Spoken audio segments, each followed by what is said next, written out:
Did you know that? Kane, you're half Hispanic, so you're like half white adjacent. Did you know that? I didn't until like recently. That's like the most racist crap I've heard. Still don't even know what it means, though. I don't really. I mean, it just sounds awful. It sounds so awful. White adjacent? Okay. I'm speechless. But that's the kind of stuff they push, and they try to shame people for it. They try to shame people for, like here in my town, we had a Cuban family. The dad was able to immigrate from Cuba, built an awesome business, has a great family. They're friends of ours. And people were like, oh, he's white adjacent. Like, what? He actually understands more about tyranny than you do. Oh my gosh. But that's how, and teaching that's what we don't want, because you're teaching racism. You're teaching division. You're teaching kids to view everything first through the lens of race. That's racist. And that's what people don't want their kids to be taught. They don't want their kids to be taught this idea that because of the color of their skin, they are always going to be in one particular economic status, and they can never rise to another one without the government's acknowledgement, approval, and help.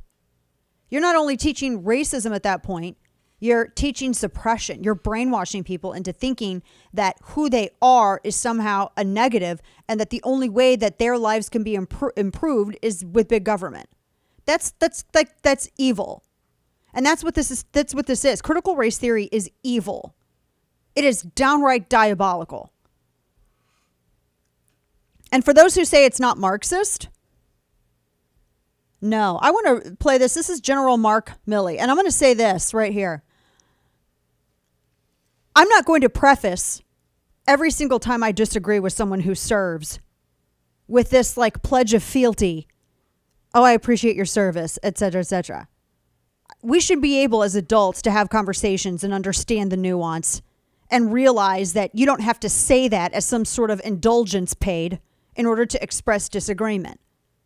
This country was literally founded on disagreeing with the crown and redcoats. This country is not a military dictatorship. I don't care who you are, what you've done, how long you've served. If you're wrong, you are wrong. This appeal to authority garbage, that someone else's opinion is more valuable than yours. Now, he might know more about military readiness and military capability than I do. But unless you can explain to me what part of military training is going to impart someone greater understanding of Frankfurt School and Marxism, critical theory, and the offshoot of critical race theory, I could go on and on. Pretty sure that that's not taught at some of these military academies. That has nothing to do with it. It's a completely separate, irrelevant thing. What this guy is expressing here, this general, is an opinion. It is an opinion. It is not a fact. He's presenting it as such, but it is not.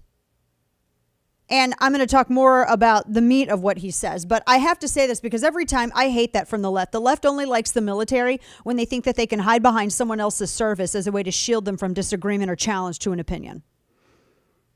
I don't play that. Like I said, I don't give a rat's backside about making friends with anybody. When you're wrong, period. I don't care who you are.